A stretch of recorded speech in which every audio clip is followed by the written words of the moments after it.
Welcome to Modern Goddess. Here we discuss everything mastering your mindset, wellness wisdom, upgrading your relationships so that you can unleash your divine goddess essence and live your authentic best self every single day. I'm your host, Cassie Aurora.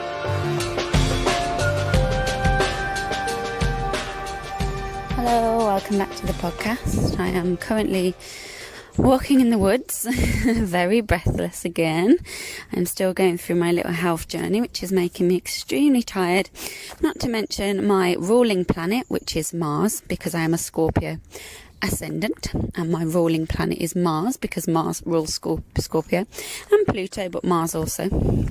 It's going backwards, so in my 6th house of energy and vitality. So yeah, I'm really feeling it, and feeling just a decline in my health, and not in a big way, just, feeling tired and wiped out. And if you're listening to this too and you're ruled by Mars, or you've got strong Mars in your chart, you might be feeling too wiped out and very tired and feeling like shit, when will 2020 end?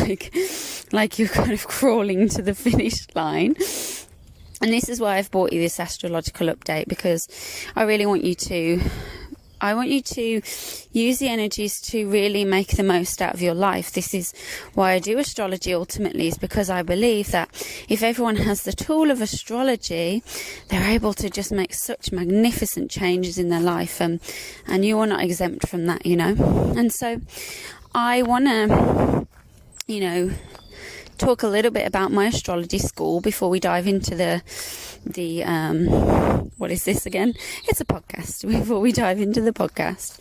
So I've got my No BS Astrology Made Simple course, and I'm really excited about it.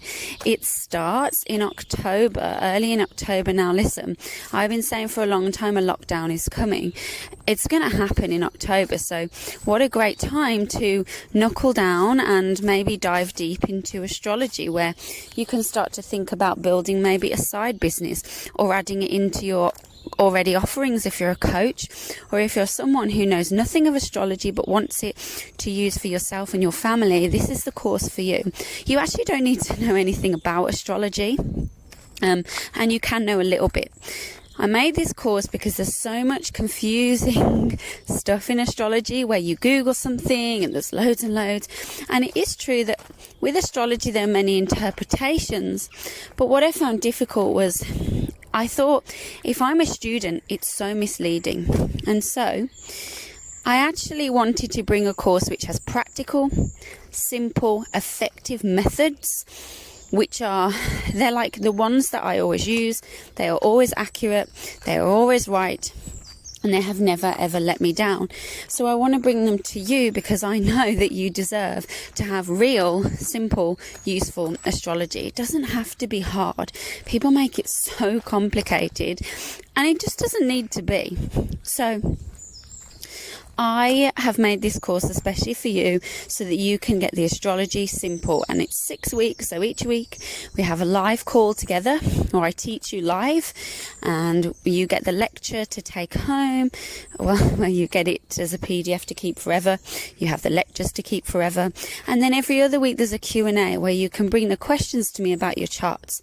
I'm going to use your charts for this course. You kind of get mini readings as we go along, and look, I know a lot of people want to be in on this, and I want to fit you all in, but I can't because my energy is quite focused, so I don't like to have too many people at once, because I also think, for me, I want to make sure it's a really intimate and great experience for you all, where you get the help you need to read how you want to read. And if you do want to carry on with my astrology apprenticeship, you can, which is something I'm going to be only offering to the people in this group, and that is, how can you become an astrological coach and help people with this. So I just wanted to let you know that I'm still kind of doing applications and discovery calls for that, so we can hop on a call and you can decide, is this right for me? Ask any questions you have, and then, decide if you want to do it. And I, of course, would love any of my podcast listeners on there for sure, but we have to make sure it's right for you as well. So if you want to hop on that call, please drop me an email. Some of you drop me emails and then kind of like not emailed back, so double check your junk if that has happened, and if you've changed your mind, of course, that's fine, but I just want you to know, if you've emailed me, I will have emailed you back. Alright, so drop me an email to hello@cassieaurora.com, or contact me on my Instagram handle at @IamCassieAurora and send me a message and we'll sort something out. I'm really excited. I've got lots of calls to chat about it this week and I just cannot wait. So without further ado, I want to give you an energy update for this new moon, and I want to dive in a little bit more to Mars retrograde and to really what's kind of shifting as we move into 2021, because we are in the closing season, fall, the season of letting go.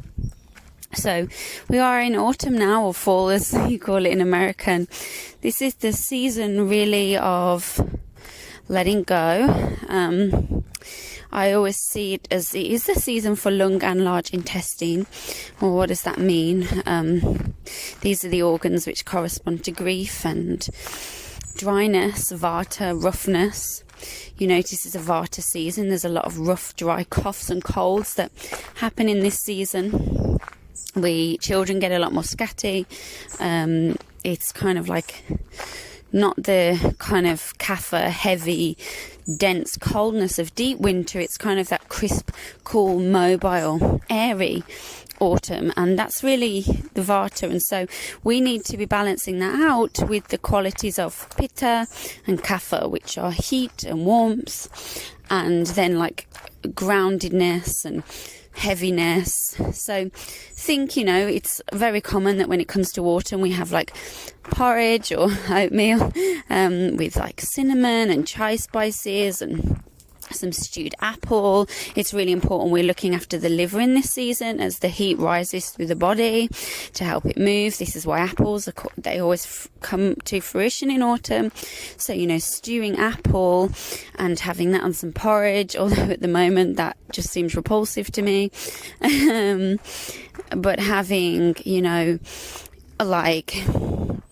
don't know, some gluten-free toast is what I like to have, with some kind of just nice, I wouldn't maybe be going with avo. I might just be having some toast with some I'm really weird.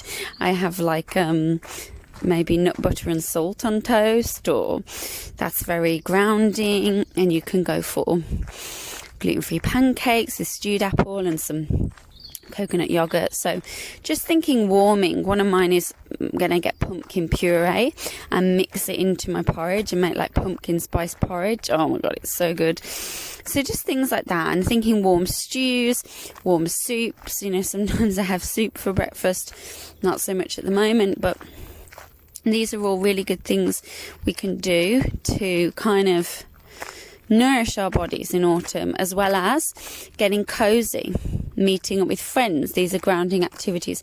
Working less, finding more time for downtime, having warm teas which have warming spices in.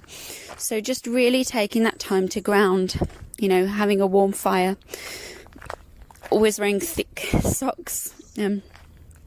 Socks are really important in the winter, because if the feet are warm, everything else is warm. So these are all things you can do. And you'll notice that as Mars has gone retrograde, if you're ruled by Mars, that's if you've got lots of Scorpio or lots of Aries, then a minute that the 9th of September happened, that was when the Mars went retrograde. And oddly enough, this is when a lot of people have started to feel the energy of Mars retrograde. For me, it's just daily plans constantly changing and things getting shifted. Like, it took me and my friend Sinead like 2 hours to decide on a place to eat. And every time it was just ridiculous. Because literally, I think it was 2 hours. And then the food came. Well, by the time food came, we were exhausted. And this is very Mars retrograde in the 6th house. But there's also the idea that, Mars rules our vitality, it rules our energy, it rules entrepreneurs, it rules young people higher. And when it goes in retrograde, it's like a slowing down of that. It's a revisiting. So it can be frustrating for entrepreneurs. It can be frustrating for younger people. Especially because it's in a square with Saturn, which is the government, politics, the institutions, the powers that be, that are old and outdated and, quite frankly, I think pretty shit, and probably my podcast will get taken down. But at the moment, the way they're dealing with the lockdown rules is just stupid. You can go and meet your mum in a pub, but you can't go meet her in a house. I'm sorry, what? So it's all... And this will be the energy that kind of makes the people, which is Mars, start to really want to stand up and, they're frustrated with and take action against, which is the square, to Saturn, which is the governments, the institutions. And this is going to be a war that goes through. When the second lockdown hits, people are going to get angry. There's protests happening, they're peaceful. And this is the thing. People are now beginning to fight for their freedom because they see how ridiculous this whole thing is. And I'm not saying the virus isn't real, because the virus is real. But what I'm saying is how it's being handled is very overinflated. I think it's been very advantageous. I just think it's an absolute sham, and I'm not going to go into it because there's so much more to it than I could even go into on this episode. But I'm not going to sit back and just say that, it's all happening and not talk about it. I have strong views on it, and that's because I am open to any truth, but I'm sorry, I think the government narrative is a sham. And so anyway, people are going to start to see this. If they can't see it, then they're not awake, and the big awakening is happening. This Mars retrograde is essential. It's where the people, Mars, go, hang on, what? It's a retrograde. They backtrack. They say, wait a second. And so it's actually really exciting, but it's not going to feel it. It's like our energy, our vitality has been drained. We're having to revisit things. Things slow down. Things feel like we can't just get them where we want to get them. It feels like we are sort of in the labour pains because Mars is sharp and painful. And it's just like, before we get the grand conjunction, which will happen in December. And sort of mid-December, the grand conjunction of Jupiter and Saturn, which is a very special moment, and it is going to be a big shift, without a doubt. But as an astrologer, I am learning. I like to throw out possibilities. If you listen to any of my guest episodes, I did one on Path to Self-Sovereignty around April time. I did one with Viva Natural Health, talking about, I predicted the second lockdown happening and everything like that, and the astrology and what might occur.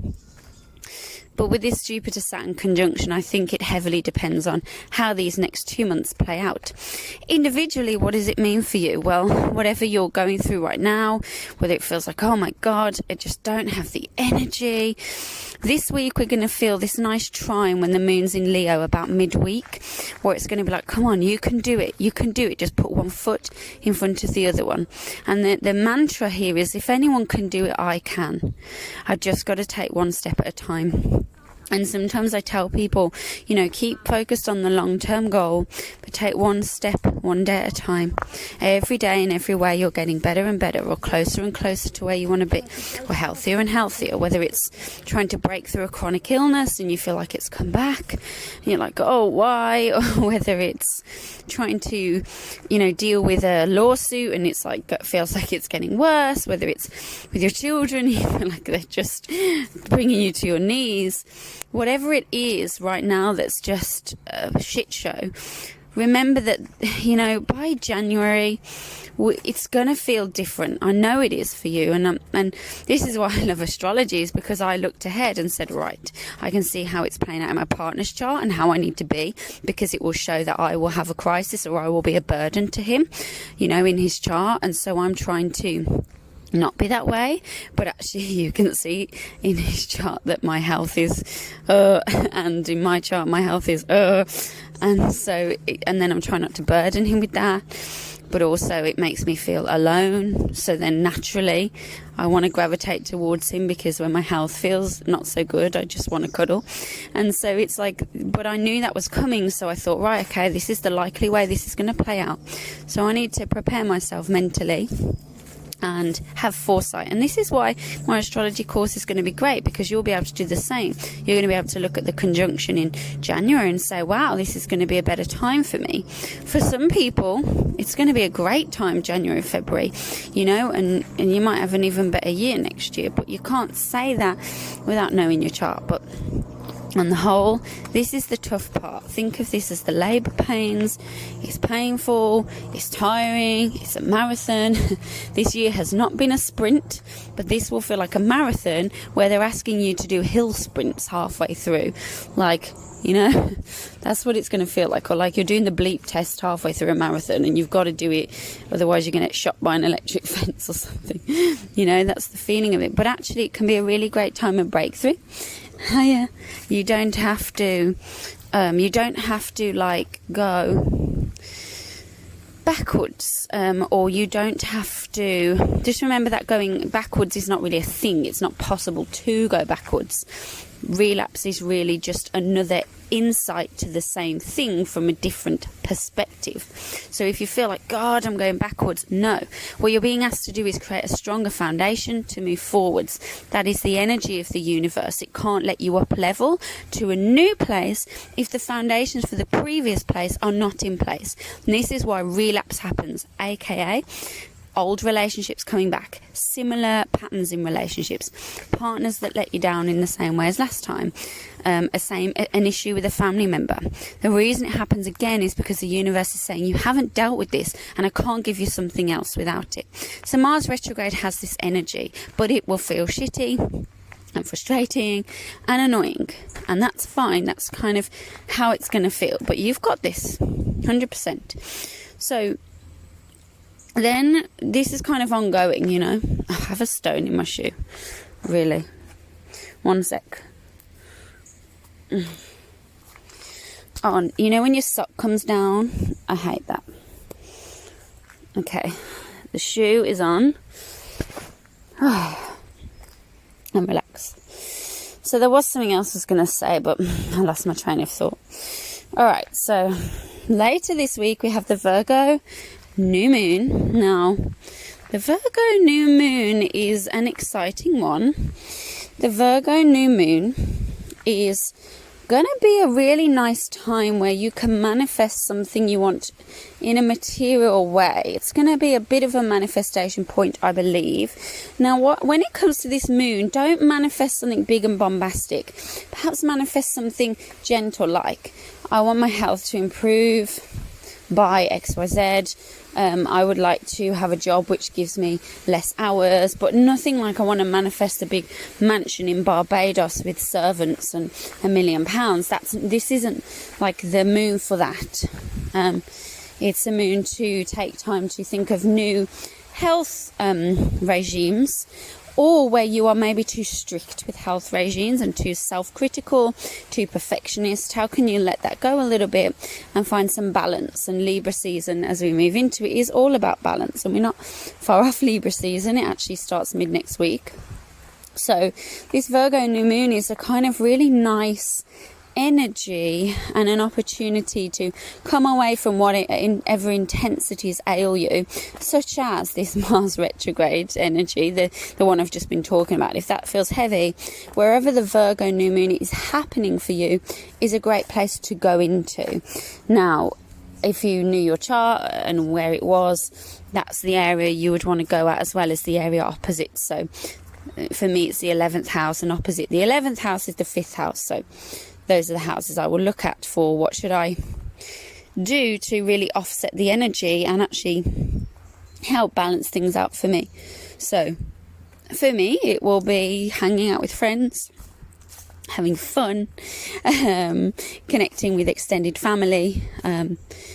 It will also probably be a moment where, I nearly dropped a secret about a friend, so I can't do that. Yeah, but it's just exciting. It's really exciting. So it's a nice new moon generally. It's not too heavy. It would be a nice time to perhaps, just get really exact about the health. You can start new things in Mars retrograde. I was like, it's not the best time. But actually it can be if it's like, I'm going to revisit that old health routine that I never kind of really got into. So it is a really good...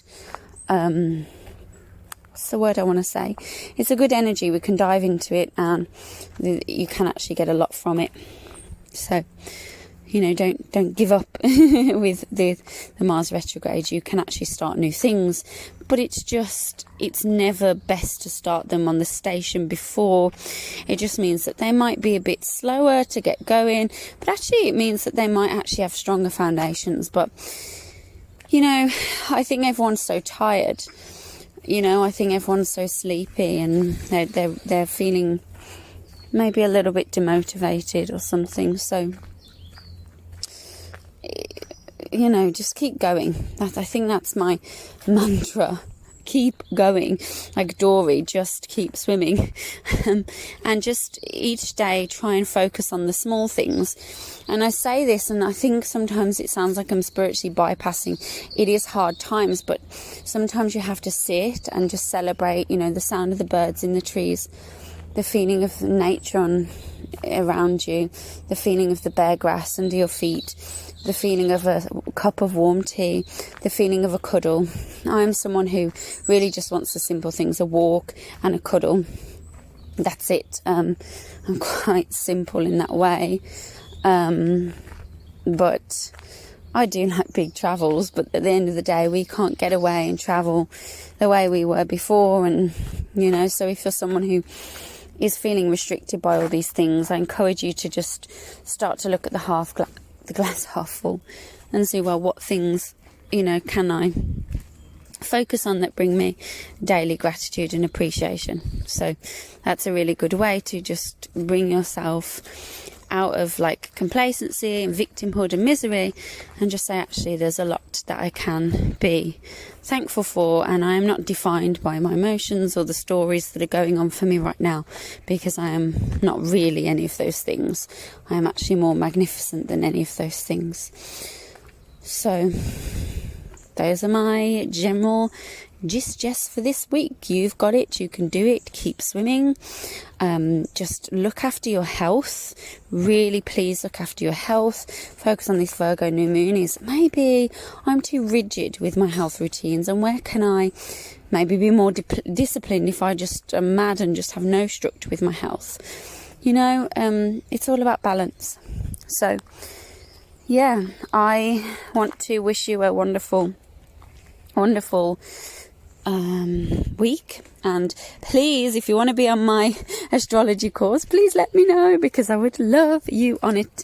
And have a great day. Thank you so much for tuning in, and do not forget to share this episode with someone you like, and so that more people can get this information, please leave a rating and review if you're on iTunes, because it helps me so much and more people can get this information. And if I get more rating and reviews, it means I can actually keep bringing these to you and actually bring more to you. I would love to do a podcast a day. That would be great, but until my podcast gets bigger, I maybe can't bring the guests I want to bring you, but I will, but in time. So please leave a rating and a review. Please leave a rating and review, and I look forward to speaking with you soon.